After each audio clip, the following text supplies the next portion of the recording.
the worst fourth down attempts of all time. Because who told him to do this? Let's look at left guard Big Joel Bitonio. Because he equally whiffs. Nothing, just falls to the ground. As they average just 0.36 yards before contact, worse than the NFL, and 3.6 yards per rush, third worst. That boy Quinshon Judkins is making y'all look good.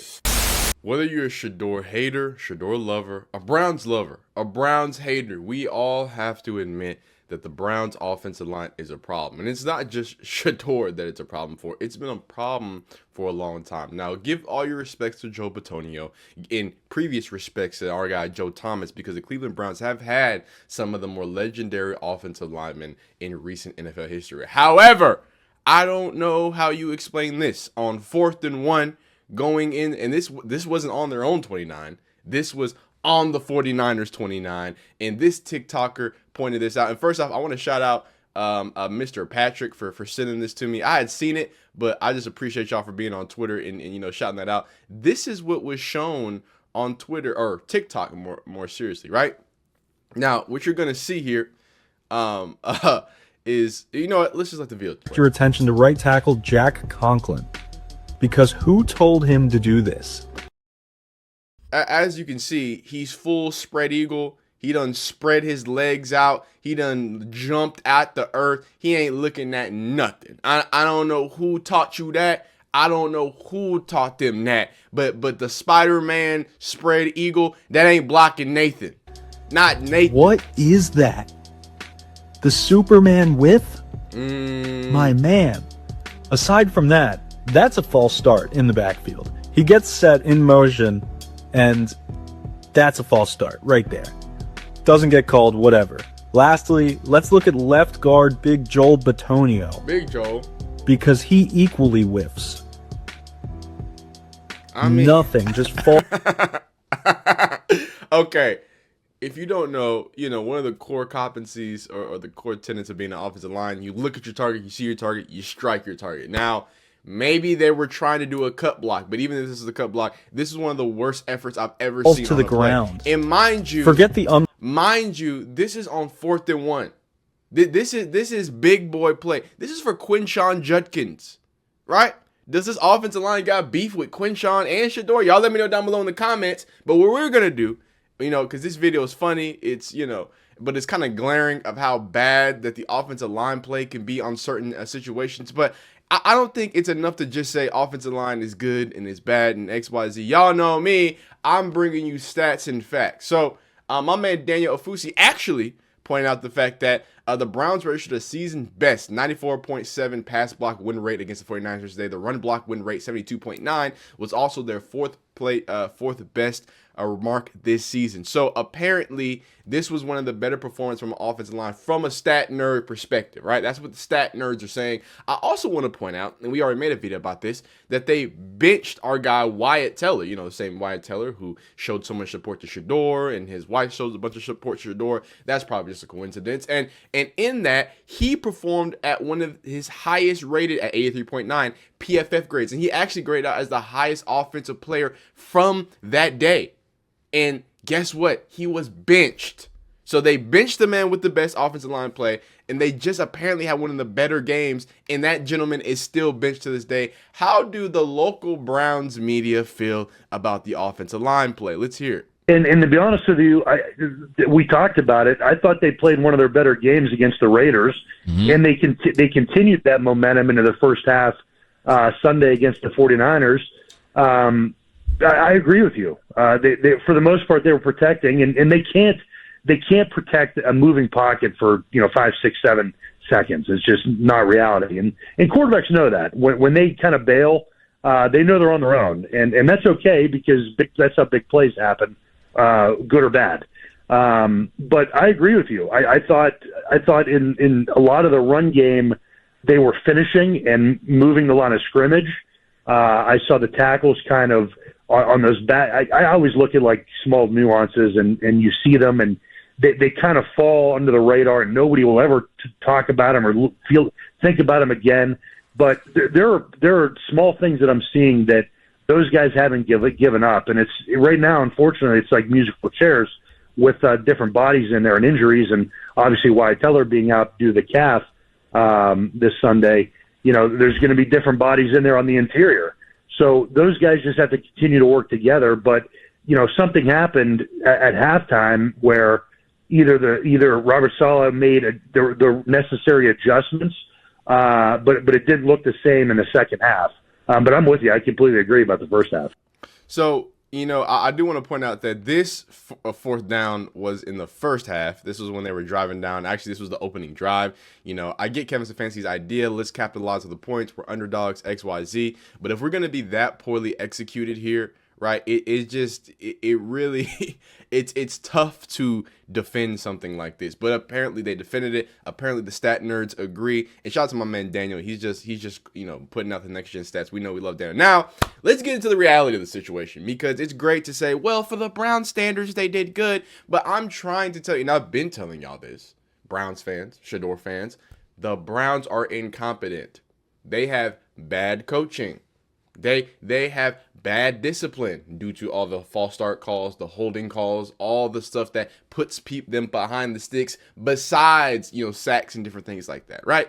So let's get into some nittier and grittier facts and stats, right? Now, this is just a Browns fan. He says a lot of the Browns' offensive money is tied up in an older O-lineman who were on the 2020 playoff team and a quarterback who has made 19 starts heading into his fifth year of a $230 million guaranteed contract. This comment really sums up the issue with the Browns, and it's not a one-man issue. It's not even a unit issue in the offensive line. This is a structural issue for the Cleveland Browns, and it needs to be stressed so mightily, because you come in here with one of the worst ranked PFF offensive lines in the league, right? Not only are they badly ranked, they're old, and not only are they old, they're all up for new contract extensions and or cuts, or they all of them, their decision needs to be made.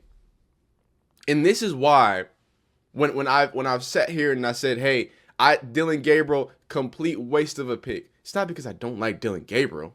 It's not because I think Dillon Gabriel is not talented. It's because you wasted a top 100 pick on a backup quarterback. That's what y'all communicated, right? I'm not taking crazy pills. Y'all said he was going to be a backup. That's what was thought. We got Joe Flacco. We got Kenny Pickett. We got everybody's favorite Deshaun Watson, and he's finally back. He's finally back practicing. So in that, you did not get an offensive lineman. My question is why? And we're going to go deeper into it. I'm going to show you some more things that is just beyond glaring, how a team that is trying to build for future success, they wouldn't do something as dumb as pick two quarterbacks at the back end of the draft after getting no offensive line help. Got two running backs. But we got one of the oldest offensive lineman group in the nation. Let's get to it. So Team 2025 spitting on offense versus defense, points per game scored and allowed. So this is what it's looking like for the Browns. Just showing you the points and everything scored. So offense points per game, 28. Wait, 28? I don't think they have an offensive points per game for 28, but I guess that's what it's saying. 19, offensive spending, 15. I guess it's out of 15 to 28. Again, there's a lot of rookies on the Browns, so that could be decent. And then on the, this is their rank. I was about to say, ain't no way they scored 29. So this is their offensive rank. All right, so they spent 15, which is not bad. Again, there's a lot of rookies on the offense. They spent 15, they're ranked 15 on how much they've spent on the offense. They are 29th when it comes to points per game. So at the bottom of the league. As well on defense, you have one of the more expensive rosters, right? And you have one of the better defense and defense allowed points per game. It's almost like investing resources into what you do makes positive things happen. Look, the Browns defense is an expensive defense. Obviously, a lot of that has to do with Myles Garrett, Grant Delpit, Denzel Ward, right? But there's real deal stars there. The real deal star on your offensive lines was my man Joe Bitonio, who's old, right? And then my man Wyatt Teller, who apparently Kevin Stefanski hates and made him be a rotational piece, right? So it's not a great look when you're set up this way. So let's get into the nittier grittier of the situation. This is from a new recent article from Football Network, breaking down the bottom 5 offensive lines. So the Browns have the worst graded line in the NFL at 52.3. In fact, Cleveland has the 3rd worst line since 2019. Only behind the Jags in 2019 at 51.7 and the Dolphins at 51.6. The Browns have a lot of pressure on 42.4% of dropbacks, 2nd worst in the NFL. They allow a quick pressure within 2.75 seconds on 18.8% of dropbacks, which is 4th worst in the league. Cleveland's run blocking has also been dreadful, as they average just 0.36 yards before contact, worst in the NFL, and 3.6 yards per rush, 3rd worst. That boy Quinshon Judkins is making y'all look good. So I ask you, what stat nerds do y'all listen to? Are y'all going to listen to a few cherry pick stats that say, hey, the Browns are doing decent? They're doing better than they've ever done. But context is everything. When I compare them against the league, it's bottom tier in the league. So they might have had a good performance. They might have done some good things in the first half. But I don't know how you clear the stints of absolute stank that's on this offensive line unit. And it's, again, this is structural. Since 2019, this is a structural issue. 6 years of ass. Y'all wonder why I made that video a few weeks ago. Every single quarterback that plays for the Browns is set up to fail. Shedeur, Dillon Gabriel, Joe Flacco, Deshaun Watson. Why did a former MVP level caliber player in Deshaun Watson play like he went dyslexic? No disrespect to my dyslexic people. Please, no disrespect. I think I'm a little dyslexic. Anyway, not the point. Why did Joe Flacco look like 2 packs of ass in the Browns defense and then go up the road with the Bengals and look phenomenal? Why is Jacoby Brissett looking like a solid player? Now, Jameis Winston's going to be Jameis Winston. I mean, you got to live and you got to die by Jameis Winston. It's a little different. Why did, and I want to stress this, to give Dillon Gabriel credit, right? Apparently, historical college season, most starts and most touchdowns in college football, that should mean something. It should mean something to reach on a player in the 3rd round when he was ranked from 4th to 5th round, right? That's what the scout said. 4th to 5th round player. He doesn't have the measurables, doesn't have the arm talent, doesn't have the things. But Kevin Stefanski sees the wabi-sabi in Dillon Gabriel, right? And I need to stress this for people who might not watch all my videos. Dillon Gabriel ran the exact same schemes and offense at Oregon. Look up Will Stein's offense at Oregon. It's the same offense that made Bo Nix into a top pick. That made Bo Nix a leader in all Pac-12 stats. And they made Dillon Gabriel a leader in most passing statistics in the Big Ten. It is a wide zone offense that Kevin Stefanski already runs. So Dillon Gabriel had the leg up. He knew the system. He got the reps. He was handpicked. He got garbage time to go in and get a feel for the game. And he looked bad. And I don't think it's Dillon Gabriel's fault. They want us to blame Dillon Gabriel so then they can blame Shedeur Sanders. You get what I'm saying? No. You got a dog water offensive line that's hurt. You got a coach that doesn't know how to manage it. And you definitely have a coach that has never shown proof that they can properly develop a coach. We're in year 5, Big Kevo. And everybody's excuses, well, he hasn't had competent quarterback play. I mean, maybe if you make better decisions. Have you ever thought about that? Have we ever thought about giving personal accountability to a head coach? I mean, we sit here and we slander players all day long. And I don't even want to slander the offensive line. I really don't. I really don't. I want to slander the people that are making these god-awful decisions. And everybody is standing back like, oh, I mean, Kevin Stefanski could be a great coach. What? Why? You know what? Matter of fact, because you know what was tweeted out? You know what has been reporting for Mr. Jeremy Fowler of ESPN? This is ESPN reporting. From Fowler's reporting, several executives and coaches I've spoken to believed Kevin Stefanski would be a prime candidate for a head coaching job elsewhere should Cleveland move on after the season. Now, this is from Daniel. Owner Jimmy Haslam has preached patience, but also said that needed to be improvements after the last 3-14 finish. Cleveland's matched that win total, but this season has taken a similar shape with a playoff caliber defense and an offense Stefanski's specialty that has woefully underperformed. So when some of y'all get in my comments and say, oh, well, it's the NFL. All NFL teams do is they do things to win. Why would an NFL team do something that doesn't have involved winning? Why would an NFL executive be looking at a head coach with back-to-back losing seasons in Cleveland, an offense that couldn't generate anything with the quarterback he chose, right? We see Kevin O'Connell with 2 pixie sticks and Sam Darnold making amazing things happen. Nick Mullins making amazing things. Kirk O'Chain's making amazing things happen. Do we not forget that Kevin Stefanski comes from that same tree of KOC? Because it feels like most of the NFL executives and head coaches seem that way.